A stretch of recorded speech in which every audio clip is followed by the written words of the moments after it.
Hello, welcome to episode 124 of the Rise Up and Share Your Soul's Medicine podcast.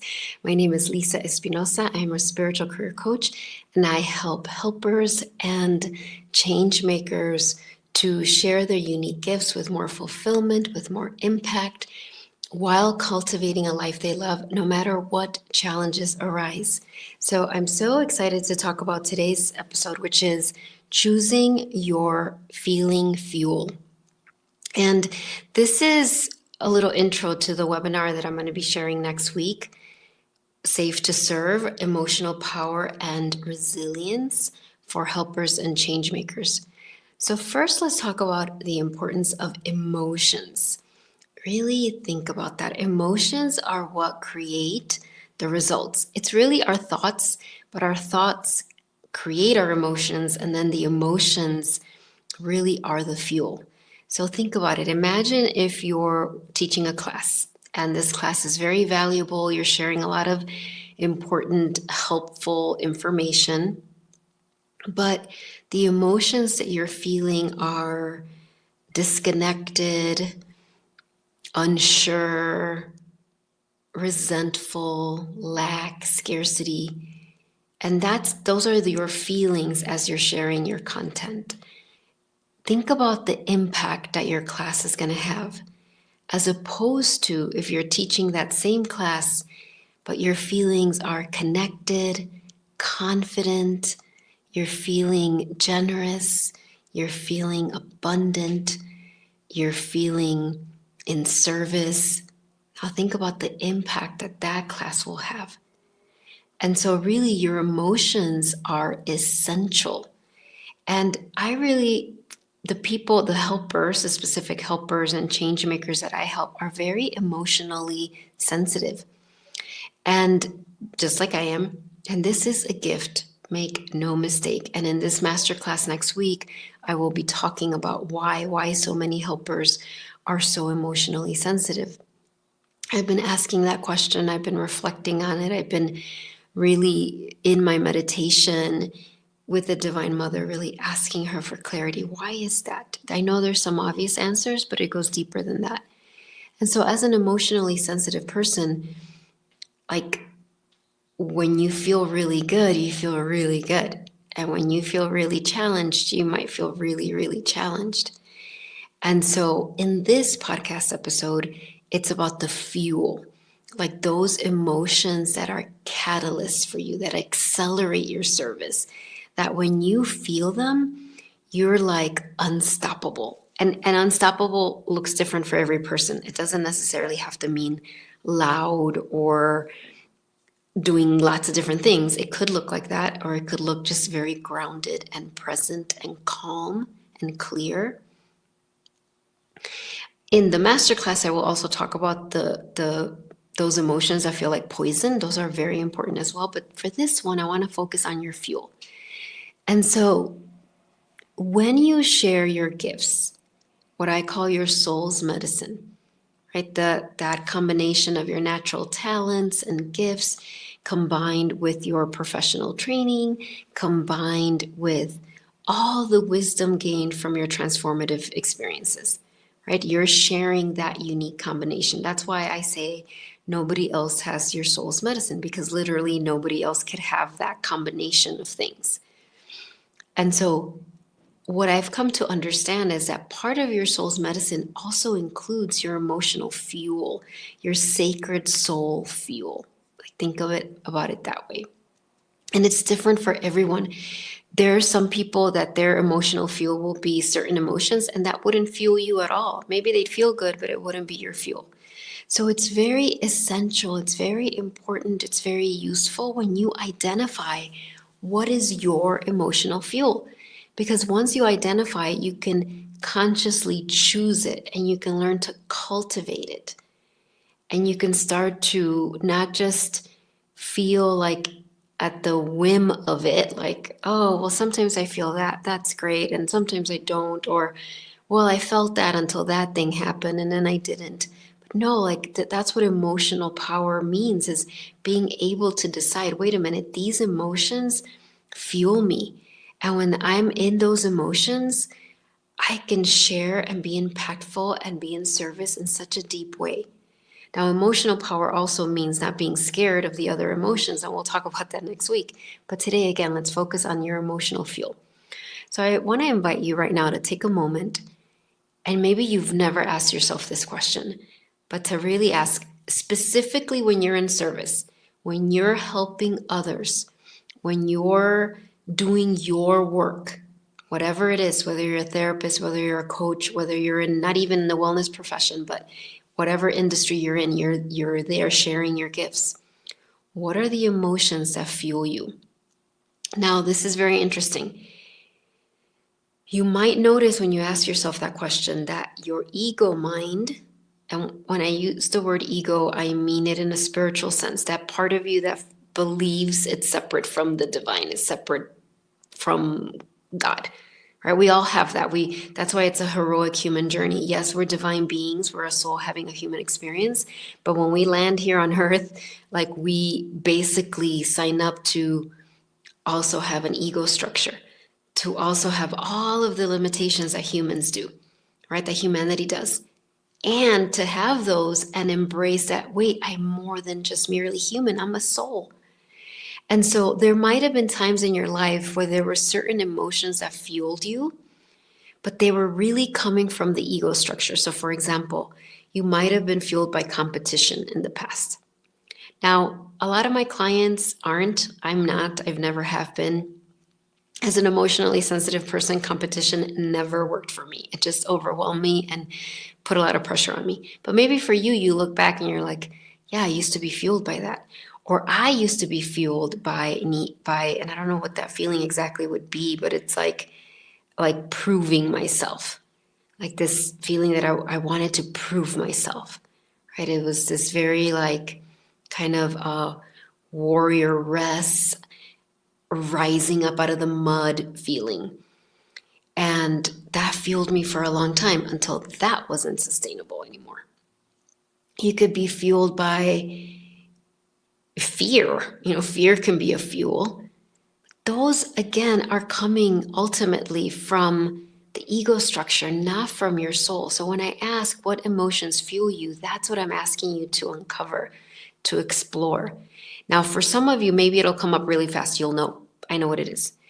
But it might not. Like I was really fascinated when I was doing this by myself. I was like, wow, this is taking a little more exploration than I thought. And so I wrote them down because I wanted to share them with you as examples. So for me, when I really thought about it, like, okay, what are the feelings that feel like the most powerful fuel in my body when I'm in service, when I'm doing this podcast, when I'm with my clients, coaching them, right? When I'm creating a new webinar, when I'm creating a new tool for my clients to use, to support them, when I'm doing a talk, when I'm leading a retreat, like what are those emotions that are the greatest fuel? And what I came up with was surprising. I don't know that I would have immediately thought that. I came up with connection is one. And I'm going to really go into that one as an example, but I'll share the three that I came up with when I looked inside, when I really sat with it. It was connection, sufficiency, which is, it encompasses feeling abundant, but it's slightly different. So for me, sufficiency is like, I'm enough and I have enough and there is enough and there's more coming, right? It's like, one of my teachers had a beautiful mantra about that and I can't remember it. I was reminded of that and now I just slipped my mind. But anyway, so sufficiency. So when I feel connected, when I feel sufficiency, and when I feel gratitude, like those three, I get so energized when I'm in that. And so let's look at connection. I'm going to just go deep with this one to help you find yours. And again, in the masterclass, we're going to go more into this, and not only into this, but the emotions I feel like poison, because they're not actually poison. So we'll talk about those next week. So connection. And when I really thought about it, I'm like, when I feel like connected, what am I feeling connected to? Now, the first answer I gave was connected to my people. And by my people, I mean you. I mean the people that I'm here to serve, the people that resonate with my teachings, that like what I say really connects with them, right? Not everybody feels that. They might see me and maybe some of my teachings land, but others, I'm just not the right combination of coach for them, and that's okay, right? But that was the first thing that I came up with. When I feel connected to my people. And then it was like when I feel connected to my mission. And so, what is my mission? I know my mission is to help the helpers, right? To help them rise up and be the leaders that they came here to be. Rise up and be in the spotlight, but rise up and feel safe to serve. That's why this masterclass series that I'm starting next week is called Safe to Serve, that they feel safe to serve, to lead, to be in the spotlight, to take up space. Like, that's my mission. So, when I feel connected to my people, connected to my mission, and then the last one that I uncovered, and it's actually the most important one, was connected to myself. When I feel connected to myself. And so then I was really like, okay, so connected to myself, my mission, my people. And then I thought, what are the thoughts that help me feel connected in those ways? So that's what you're going to ask yourself when you come up with your emotions. And let this be a work in progress, because you might say just kind of automatically, oh, confidence. When I feel confidence, I'm unstoppable. But then when you really check in, you're like, actually, that's not the one. That's how it was for me, because I was like, oh, so connected to myself, these are the thoughts that I thought, because I was like, okay, when I feel connected to myself, what am I thinking? And again, this was the hardest one for me to consciously bring up. And it was like, I trust myself. I know myself. I know what I'm doing. Like, those were the sentences. Like, I trust, and a sentence, a thought is a sentence in your head, right? So feeling connected to myself, it was like, I trust myself. I know myself. I know what I'm doing. And if there's something I don't know how to do, I know I trust myself to figure it out. I know what I've gone through. I honor what I've gone through. I'm proud of what I've gone through. Even when I look back on those times and I think, oh, I could have responded differently, but that's how I responded then. That was the best I could do. So notice all those thoughts that I'm naming that generate this feeling of connection to myself. And when I'm connected to myself, my service comes from a very pure place. There isn't codependency. There isn't, oh, I want to help people so I feel good about myself, or I hope they like what I have to say. It's like, no, I'm connected to myself, so I don't need that. And so the potency of my soul medicine in that moment when it flows through me is so much more powerful and impactful. And then when I'm connected to my mission, the thoughts I wrote was, I know I have something important to contribute. I know my mission, fulfilling my mission, even just commitment to my mission is what's going to bring me the greatest joy and fulfillment. I know my mission is so important. And it's not that I'm saying mine is the most important. I truly believe everyone has an essential mission.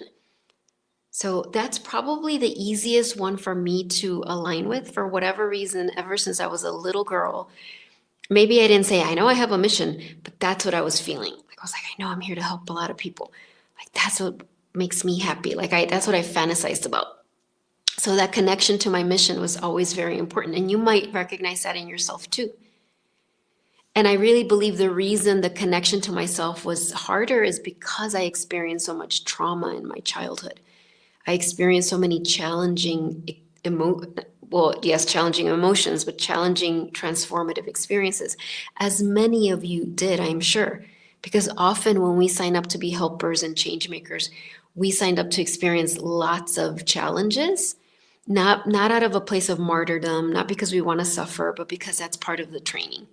So I really recognize that that's the reason that one's a little harder for me to access, because there was a lot of trauma I experienced that made me doubt myself. So it's really helpful for me to recognize, oh, yep, when I feel connected to myself, that is such powerful feel when I feel connected to my mission. And the last one, when I feel connected to my people, right? So what is the sentences there? I know you. So when I have that thought about my person, and when I say my person, I don't just mean my current clients and current students. Yes, I mean that, but I also mean all of those people that maybe I don't consciously know yet, but I know them energetically. I know them spiritually. Like, I know you. I know I can help you. I know what you need. I've got you. Like, those are the thoughts. So even just that one emotion, connection, like I literally feel like wings are growing out of my back, right? Like, oh my gosh. When I feel that, I have so much fuel. It's my soul fuel. Because when I was designed by my soul, right? Like imagine your soul creating this beautiful recipe, this beautiful cake. For me, it'd be a gluten-free vegan cake. But this beautiful cake that is you. And your soul knows like, okay, we're gonna put these natural gifts and talents, and we're gonna put, she's going to go through this professional training because that's going to really help her. And then she's going to go through all these transformative experiences. And we know some of them will be really challenging, but that's going to mold her into the leader that she is. Oh, and then we're going to sprinkle these emotional fuels. Like these are going to be so powerful for her. And so that's what choosing your emotion. So you actually already chose your emotional fuel, right? Your soul chose it. And now it's just a matter of uncovering what it is. And then once you do that, and I like to think of it that it comes like in threes. So I shared connection, sufficiency, gratitude. I won't go through all of those, but I give you the example of connection. So you're going to identify what they are, and then what are the thoughts that create that feeling for you, that cultivate that feeling. And then once you identify that, you got to think those thoughts. You are a sovereign being. You're a powerful being. Emotional power, emotional resiliency ultimately is having the ability to choose the thoughts you want to think.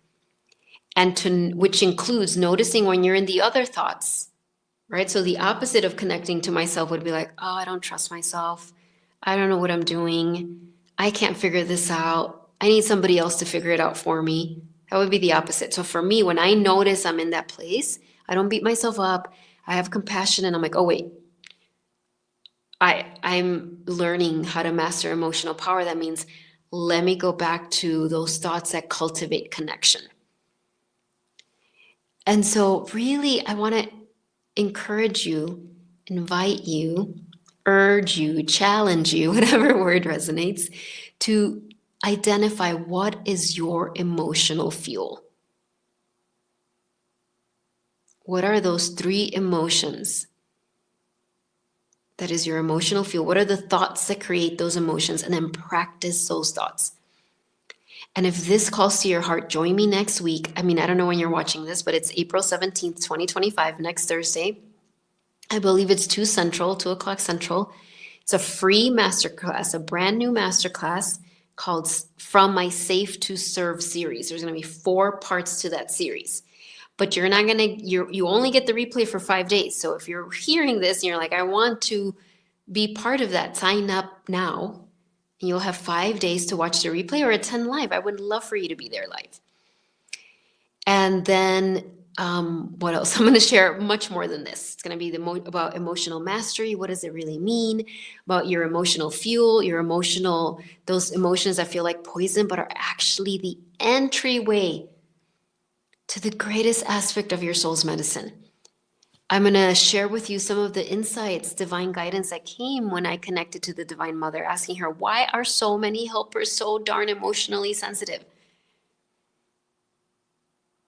And so much more. I'll share just a lot of my story of really being a deeply emotionally sensitive person and how it was so crippling and led to a lot of painful experiences. So I want to share that and how I healed that. And it's not that to be clear, I'm still a very, very emotionally sensitive person. That hasn't gone away. I thought for a long time, that's what I needed to do. Like I needed to not be so emotionally sensitive.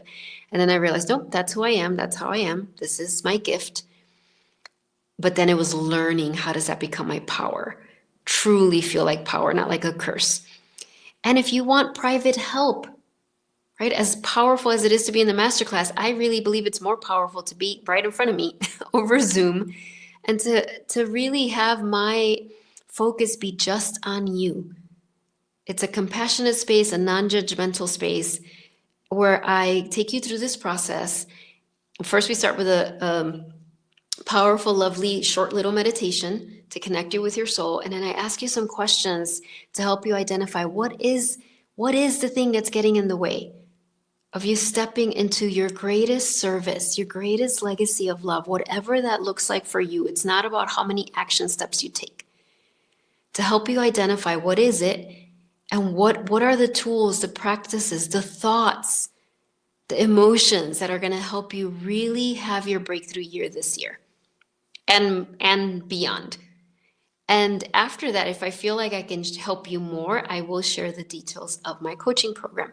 I have a few slots, I can't speak, left in April, and I would love, love, love to connect with you. It would be my honor. Okay, so I'll put the link for both the private breakthrough consult and for the masterclass in the comments.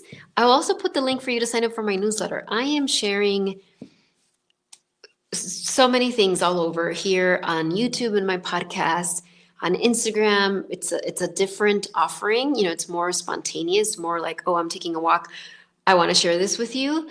And of course, through my newsletter, but in my newsletter, you'll get all of it. So that's the best way to really stay on top of everything that's coming, everything that I'm sharing. And I often share just like some powerful reflections and teachings in my newsletter as well.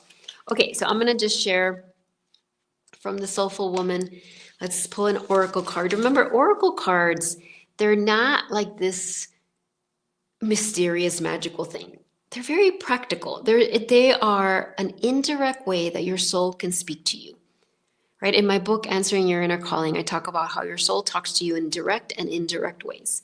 Ultimately, we want to master direct communication with our soul. That means you ask your soul a question, you hear the answer. Or maybe you don't hear it in words, you see it in a vision and so on. But our soul also knows we're human and we have fears and we have doubts. And so there's also indirect ways through dreams, through synchronicity, through other people, through music, through animals, on and on and on. And also through divination tools like oracle cards. So for me, it's like, okay, your soul is going to find the perfect card here that's going to give you a message. And I know that lots of people watch this. So you might be like, well, how is my soul going to do that but there is a thing known as the oversoul, right? The oversoul that is the soul of all the people that will ever watch this. And your soul is beyond any limitation. So your soul will figure it out.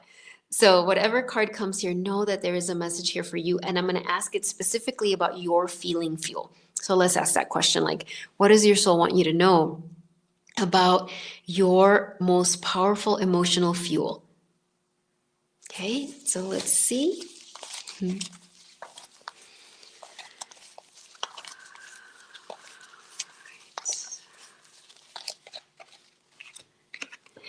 Ooh, I haven't gotten this card in a while. Number 26, heart healing. My courageous healing journey brings me personal awakening and a deeper relationship with myself. I'm going to read that again. My courageous healing journey brings me personal awakening and a deeper relationship with myself. Look at this beautiful, stunning image. And so you look at that and, hear those words and see, how does that speak to you specifically about your emotional fuel? Maybe your emotional fuel is courage.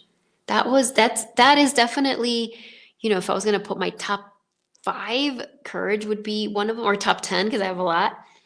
And I think there was a time in my life where that was probably one of the most powerful ones.